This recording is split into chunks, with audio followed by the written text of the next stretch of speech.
എല്ലാവർക്കും നമസ്കാരം. ഞാൻ ജയൻ പി രാമകൃഷ്ണൻ.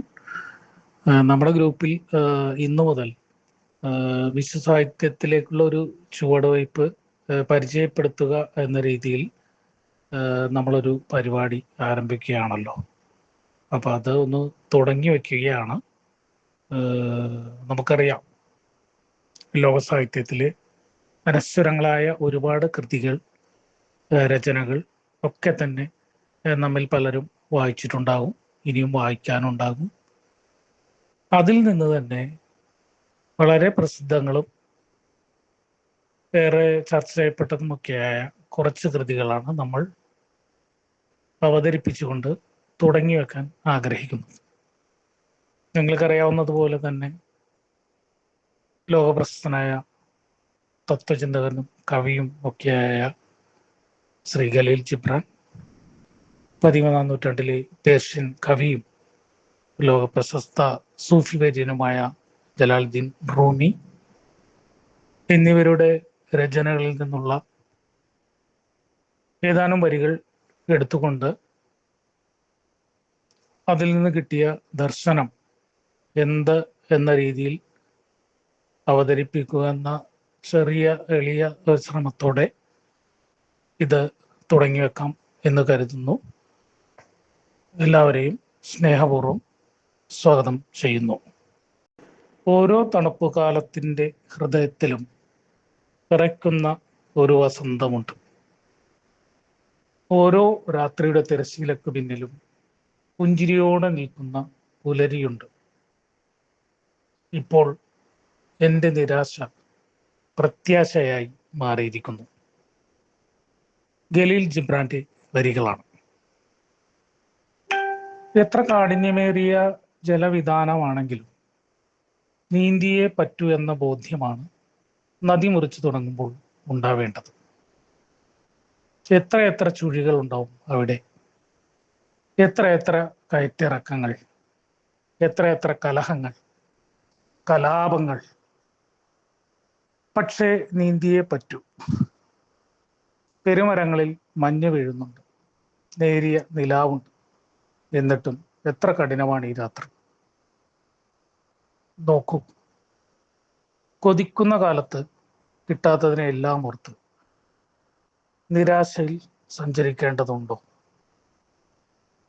നമ്മൾ സ്വാഭാവികമായും ചെന്നെത്തേണ്ട ഇടങ്ങളിൽ നിന്ന് നമ്മളെ മാറ്റി നിർത്താൻ ആരെങ്കിലും ശ്രമിച്ചാൽ അതിൽ മനം നൊന്ത് മൗനമണിഞ്ഞ് മാറി മാറി ഒതുങ്ങി പോകേണ്ടതുണ്ടോ?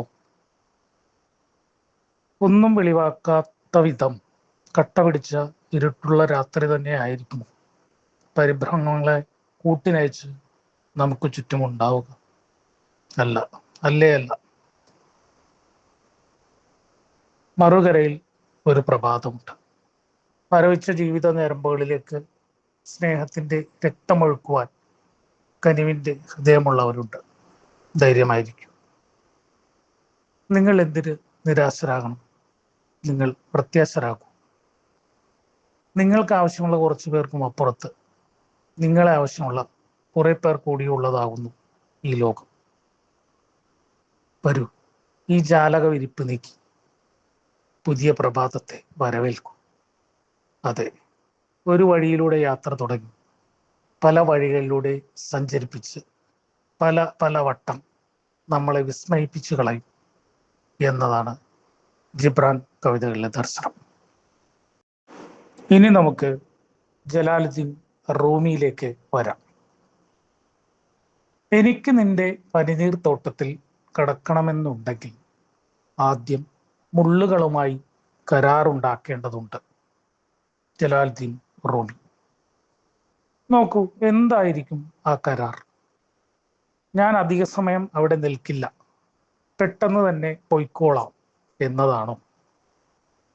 ഇനിയൊരിക്കലും ഇതേ ആവശ്യവുമായി വരികയില്ല എന്നൊരു ഉറപ്പ് നൽകലാണ്? പക്ഷേ ഇതിലേതെങ്കിലുമൊക്കെ തന്നെ ആവാമെങ്കിലും എനിക്ക് നിന്റെ പനിനീർത്തോട്ടത്തിൽ കടന്നേ പറ്റൂ എന്നതാണ് ആത്യന്തികമായ ലക്ഷ്യം. എല്ലാ ലക്ഷ്യങ്ങളും നേടാൻ കഴിയുന്നതായിരിക്കുമോ? എല്ലാ കരാറുകളും പാലിക്കാൻ കഴിയുന്നതായിരിക്കുമോ? ആയിരിക്കും, ആയിരിക്കണം. പ്രണയവും സ്നേഹവും ഒരുമിച്ചൊഴുകും വരെ രണ്ടും രണ്ടാണ്. ഒന്നിൽ കാമവും മറ്റൊന്നിൽ കരുണയും ഇഴ ചേർന്ന് കിടന്നേക്കാം. മറിച്ച് ഒന്നായാലോ? അതെ, അതാണ് ലാവണ്യ ദർശനം. ബാഹ്യമായ മാർഗതടസ്സങ്ങളെയെല്ലാം അതിജീവിച്ചൊഴുകുന്ന ഒറ്റയൊരു നീർച്ചാൽ. പൗർണമി നിലാവത്ത് ഒച്ചയില്ലാതെ പെയ്തു പടരുന്ന മഞ്ഞുരുക്കമാണത്. ആ മഞ്ഞുരുക്കത്തിൽ നനഞ്ഞു കുതിരാൻ വേണ്ടിയാണ് ഒരുപക്ഷെ എൻ്റെ ജന്മനിയോഗവും. റൂമിയിലൂടെ നടക്കാനിറങ്ങുമ്പോൾ തൂവലുകളേക്കാൾ മൃദുലമായൊരു ഹൃദയാവസ്ഥയോടെയല്ലാതെ അതിന് നമുക്ക് കഴിയില്ല എന്നുള്ളതാണ് പച്ചപ്പരമാർത്ഥം. പ്രിയപ്പെട്ട സുഹൃത്തുക്കളെ, ശ്രീ ജലാലുദ്ദീൻ റൂമിയുടെയും ശ്രീ ജലീൽ ജിബ്രാന്റെയും വരികൾ, അതിൽ നിന്നുള്ള ദർശനം എന്താണെന്ന് ചെറിയ രീതിയിൽ അവതരിപ്പിക്കാനുള്ള ഒരു ശ്രമമാണ് ഇവിടെ നടത്തിയത്. വ്യക്തമായ ഒരു മുന്നൊരുക്കം ഒന്നും ഇല്ലാതെയാണ് ഇന്ന് ഇത് ഇവിടെ അവതരിപ്പിക്കാൻ പറ്റിയത്. അതുകൊണ്ട് തന്നെ അതിൻ്റെ പോരായ്മകളും കൃത്യമായി ബോധ്യമായിട്ടുള്ളതാണ്. സദയം ക്ഷമിച്ച് ഈ അവതരിപ്പിക്കപ്പെട്ട രചനകളെ സംബന്ധിച്ച്, അല്ലെങ്കിൽ അതിൻ്റെ ചെറിയ വിലയിരുത്തലുകളെ സംബന്ധിച്ച് ക്രിയാത്മകമായി സുഹൃത്തുക്കളെല്ലാവരും ചർച്ചയിൽ പങ്കെടുക്കണമെന്ന് സ്നേഹപൂർവ്വം അഭ്യർത്ഥിക്കുന്നു. തുടർന്നുള്ള ആഴ്ചകളിൽ ലോകസാഹിത്യത്തിലെ മികച്ച കൃതികൾ അവതരിപ്പിച്ചുകൊണ്ട് നമുക്ക് ഇവിടെ വീണ്ടും സംവദിക്കാമെന്നും അറിയിക്കുന്നു. എല്ലാവർക്കും നന്ദി, സ്നേഹം. ജയൻ പി രാമകൃഷ്ണൻ.